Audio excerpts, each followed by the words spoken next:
300 matchs, 6 mois de compétition, voilà ce qui attend les hockeyeurs désormais jusqu'à la fin de la saison régulière. Le championnat a officiellement débuté hier soir avec un bon choc à Zurich, entre Zurich et Fribourg-Gotteron. Marc-André Berset, vous étiez au match au Hallenstadion hier soir. Il a fallu quand même attendre le 3e tiers pour que ça se débloque un peu.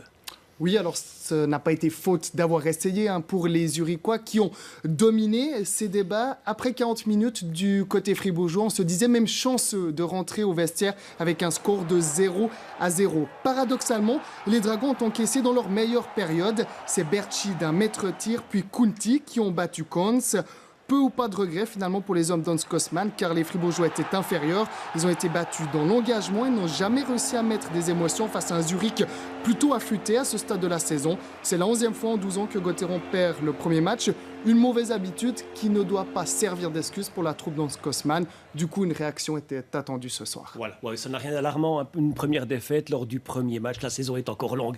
Les hommes d'Hans Kosman avaient d'ailleurs l'occasion de se racheter ce soir à domicile face au Lausanne Hockey Club. Une bien belle affiche d'ailleurs pour commencer la saison à Fribourg. Les Vaudois du Lausanne Hockey Club entendaient bien faire bonne figure pour leur retour parmi l'élite. Le Lausanne Hockey Club qui a pris le pari cette année, je vous le rappelle, de jouer avec 4 joueurs, 4 attaquants étrangers. Alors comment les choses se sont passées?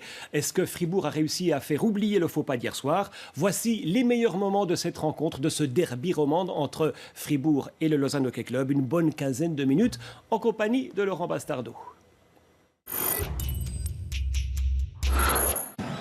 Et c'est parti, après 8 ans de purgatoire, retour du LHC en Ligue nationale en déplacement ce soir à Fribourg. Des Fribourgeois qui doivent se faire pardonner devant leur public la défaite hier à Zurich, qui, nous l'espérons pour eux, n'est qu'un incident de parcours. Genadzi de l'autre côté pour Setzinger. Bikov qui va laisser ce puck à côté de lui. Viatkovski n'a pas réussi à soigner cette relance. Puck récupéré par Stalder. Genadzi de l'autre côté pour Setzinger une fois encore.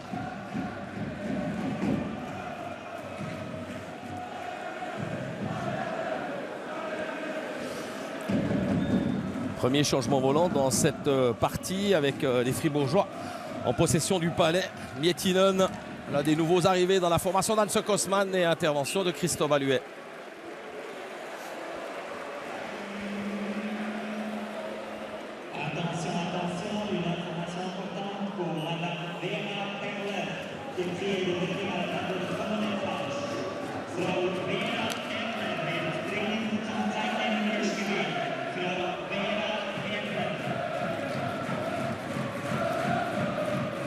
Deruns face à Christian Dubé.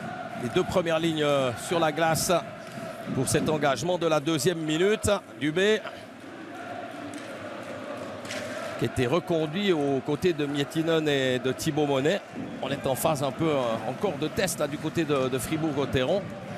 Leger, puck récupéré par Timo Elbling.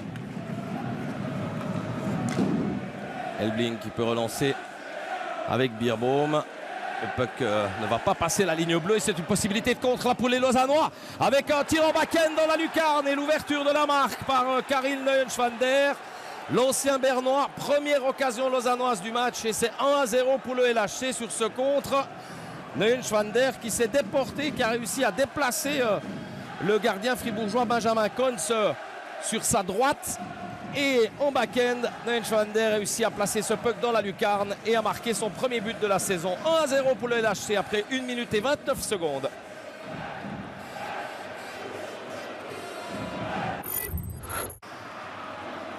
Huguenin, l'un des défenseurs qui a l'un des plus grands potentiels de développement. Lauper, ça s'est bien joué avec le tir de Lauper. Intervention de Christophe Alluet. Il y avait la présence devant la cage d'un joueur fribourgeois, ce qui a motivé évidemment Nadir Mandioni d'interrompre le jeu.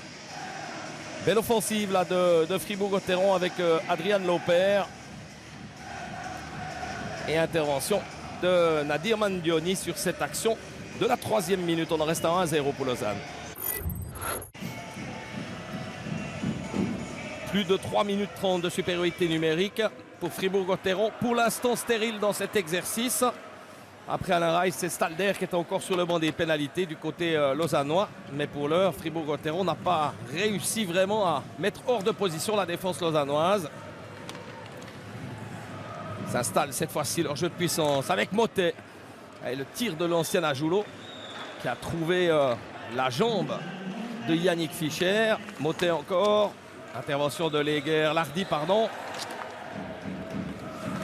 Et les Lausannois qui jouent très haut sur la glace, notamment en infériorité numérique, et qui réussissent pour l'instant parfaitement leur jeu, puisqu'ils ont réussi à contrer les Fribourgeois systématiquement lors de leur entrée de zone.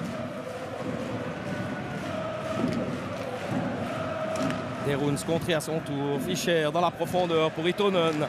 Là, c'est pas mal vu. Oh, c'est bien vu d'Itonen qui croise le jeu pour Deruns. Ah, la passe de Deruns, c'était parfaite au centre. Mais les Lausannois n'ont pas réussi à profiter de cette occasion. Échu dans la crosse de Daniel Bong. On va certainement revoir cette chance du Fribourgeois, mais très bonne action là du Lausanne Hockey Club. On revoit la passe d'Itonen. Deruns qui vient faire le ménage et qui attend Daniel Bong au deuxième poteau, mais le Suédois n'arrive pas. Bonne défense des Fribourgeois et toujours 1-0 pour le LHC, alors qu'on est bientôt au milieu de ce premier tiers-temps. Gobi encore. Joue de l'autre côté pour son compère Thomas Deruns, peut récupérer par Bikov. Plus, il lâche Sprunger sur la droite, plus il passe tout seul, c'est bien joué. Oh, quelle action de Benny Plus. Et quelle intervention une fois encore du gardien Cristobal Huet qui est resté parfaitement stable sur ses appuis. Qui ne s'est pas laissé emporter là par l'action du Fribourgeois. Et possibilité de contre encore avec Daniel Bong, le Suédois. Ça repart de l'autre côté. Sprunger, oh quel tir de Sprunger. Et nouvel arrêt de Huet à 4 minutes 30 du terme de ce premier tiers-temps. Magnifique séquence de jeu là de part et d'autre que nous entendons faire les Lausannois et les Fribourgeois. Mais toujours 1-0 pour le Lausanne Hockey Club après 15 minutes 29 dans ce premier tiers-temps. On revoit le tir tout à l'heure de Sprunger et l'intervention du gardien Cristobal Huet. Et là, le solo de Benny Plus. Genoé face à Jonas.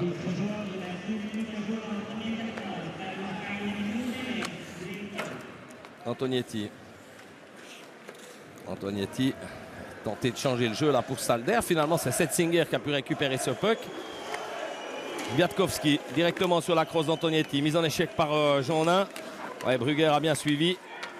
Biatkowski à Planalp. Oula, à Planalp, une passe sur un plateau pour Setzinger. C'est dangereux avec le tir de Setzinger.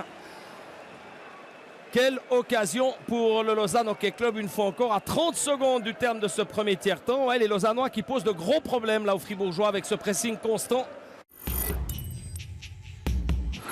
Retour au jeu de Benjamin Antonietti. Les Lausannois ont donc tué une troisième pénalité dans cette rencontre. Alors Cugna, qui n'a pas beaucoup joué en supériorité numérique lors du premier tiers-temps, se montre dangereux.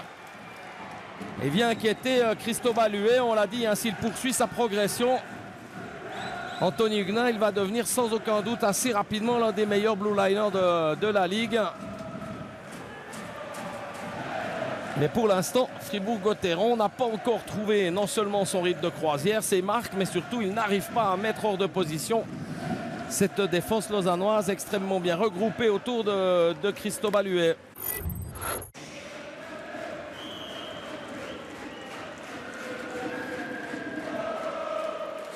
On a vu le public fribourgeois en brin dubitatif, alors que cet engagement a été gagné par les Fribourgeois. Long puck de Schilt en avant, mais Dubé ne réussira pas à le récupérer. Il reste malgré tout aux mains fribourgeoises, pas pour très longtemps.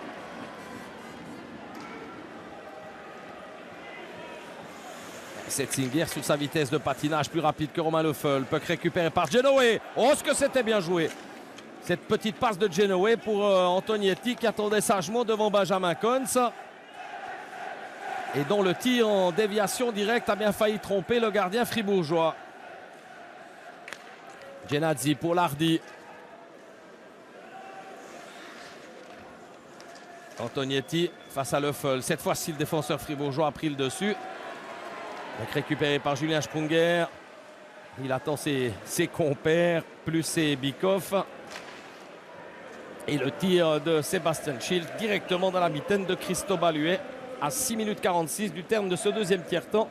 Toujours 1-0 pour le LHC face à Fribourg-Gotteron.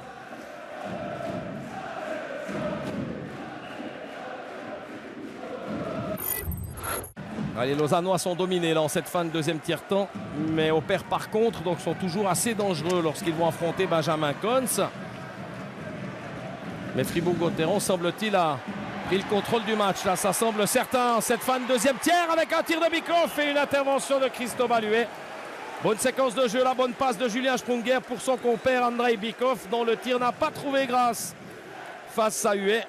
Mais bonne occasion fribourgeoise à 3 minutes 30 du terme de cette période intermédiaire. Toujours 1-0 pour le LHC. Alors que l'on revoit cette action d'Andrei Bikoff.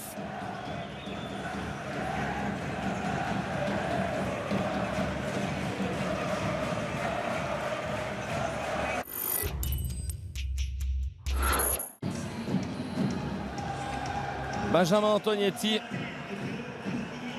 2 plus 10 minutes, tout comme Florian Cons à la fin de la période intermédiaire. Et les Fribourgeois en profitent avec ce tir de Gwiatkowski de la ligne bleue. Fribourg-Gotteron, qui on le rappelle, après 9 années où ils avaient perdu à domicile lors du premier match de la saison, battu Bienne la saison dernière et aimerait bien pouvoir remporter, on l'imagine, ce premier match. Il aura donc fallu 5 périodes de supériorité numérique aux joueurs d'Hans Kosman pour réussir à marquer ce but égalisateur. On revoit le tir de Gwiatkowski alors qu'Antonietti et Kohn sont sur le banc. Tous les deux ont pris 2 plus 10 minutes alors que Fribourg égalise après 1 minute 49 dans la troisième et dernière période. Bikoff, Sprunger, travail défensif de Gobi. Le puck reste fribourgeois avec Bikoff. Sprunger qui prend le meilleur cette fois-ci sur Gobi. Et intervention de Christophe Huet. Ouais, le défenseur, l'ancien défenseur de Genève Servette, Zurich et Ambry, la John Gobi, qui a été surpris là par cette pirouette effectuée par Julien Sprunger, qui est venu mettre le puck directement sur Christophe Huet. Mais c'était une chance de but là pour Fribourg-Gotteron après 7 minutes dans ce troisième et dernier tiers.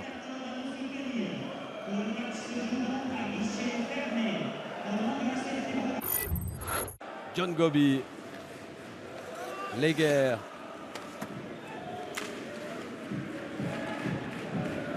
Ouais, bon travail là avec ce changement de jeu en direction du Suédois Bong. Sur le centre pour Itonen qui va pouvoir récupérer ce puck. Itonen face à Benjamin Cons, c'est goal! Et goal du Lausanne Hockey Club. Alors une action extrêmement curieuse devant le gardien Benjamin Cons. On se réjouit évidemment de voir le ralenti de ce 2-1 du Lausanne Hockey Club, qui a en tout cas été confirmé dans un premier temps par l'arbitre. Alors vont-ils aller voir la vidéo, les deux arbitres de ce match, messieurs Mangioni et Reber? On revoit un puck récupéré par Itonen. Apparemment, est-ce que ça serait de l'épaule qu'il a réussi dans un deuxième temps à pousser ce puck? Regardez, Cons lève ce puck et Itonen avec le bras le pousse au fond des filets. Ouais, très clairement. Et les arbitres vont donc aller consulter la vidéo.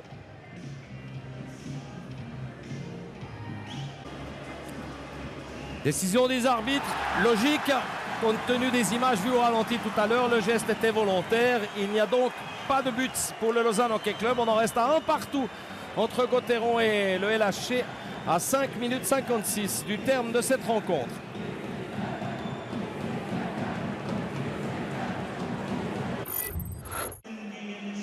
Très mauvaise pénalité, la prise par les Lausannois. À 5 minutes 30 du terme de cette rencontre, mais à 4 contre 5, une possibilité de revirement. Attention avec cette fois-ci le but de Leger. Quelle action des Lausannois de rupture suite à cette erreur commise en zone offensive fribourgeoise ou défensive lausannoise par l'équipe de Hans Kosman, qui avait donc une bonne possibilité suite à l'expulsion de Lardy pour 2 minutes. De pouvoir faire la différence à un peu plus de 5 minutes du terme de cette rencontre. Et regardez le contre rondement mené de Larry Leger qui peut battre le gardien Benjamin Cons. Et c'est désormais 2-1 pour le LHC à 5 minutes 25 du terme de ce match. But réussi à 4 contre 5.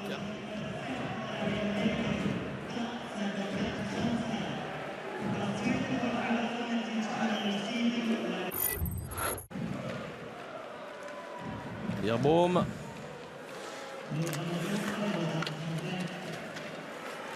Et un peu que la hauteur avec un tir, semble-t-il, sur la transversale de Bikoff et le goal. Et le goal égalisateur de Benny Plus. On connaît le mental des Fribourgeois en fin de rencontre, notamment lorsqu'ils sont menés au score. C'est une équipe qui joue 60 minutes, Fribourg-Gotteron, depuis bien des années. On connaît ce trait-là de leur caractère et les Lausannois qui se sont un peu repliés là depuis le but tout à l'heure à 4 contre 5 de Leguer en situation spéciale. C'était normal. Et bien là, on caisse le but égalisateur. La passe est signée Sprunger. Il y a un premier tir de Bikoff. Et le puck est récupéré par Benjamin Plus, qui prend le meilleur cette fois-ci sur la défense lausannoise. Et qui peut donc marquer le 2-2 à 3 minutes 27 du terme de la rencontre.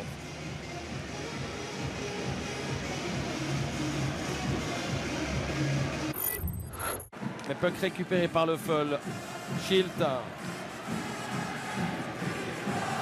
Petit puck de Schilt devant la cage. Et quel goal! Alors est-ce que ce puck a été dévié? Le tir est de Thibaut Monet. Le travail de Sébastien Schilt. Est-ce que Schilt a tout de même redévié ce puck au départ du shoot? Mais quoi qu'il en soit, ce Palais termine sa course dans la lucarne des buts de Christo Baluet. Pour la première fois ce soir, Fribourg-Gotteron prend l'avantage. 3-2 à 1 minute exactement du terme de ce match. Sur cette action offensive fribourgeoise, le but est accordé à Schilt. 59-0-0. On revoit Schilt qui a fait le travail.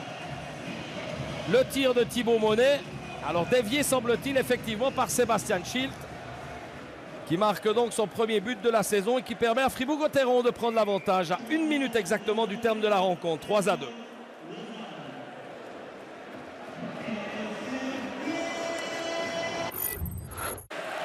Les Lausannois, 6 contre 5 pour les 20 dernières secondes de cette partie.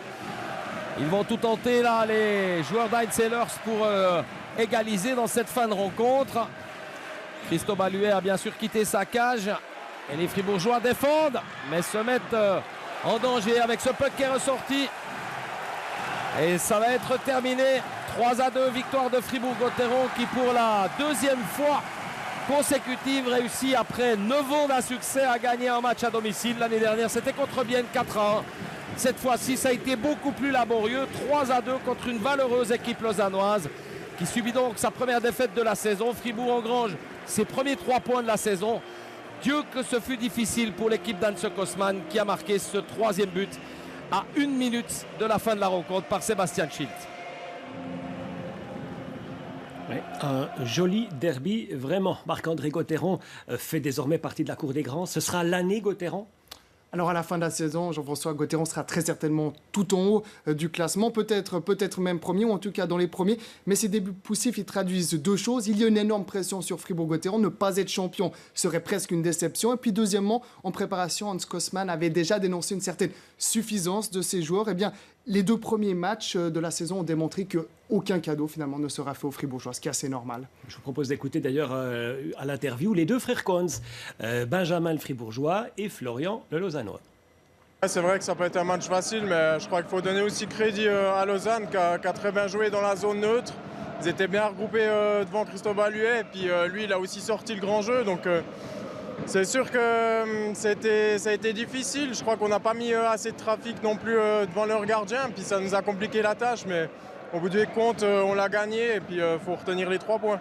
Ça sera l'occasion de chambrer un petit peu le grand frère.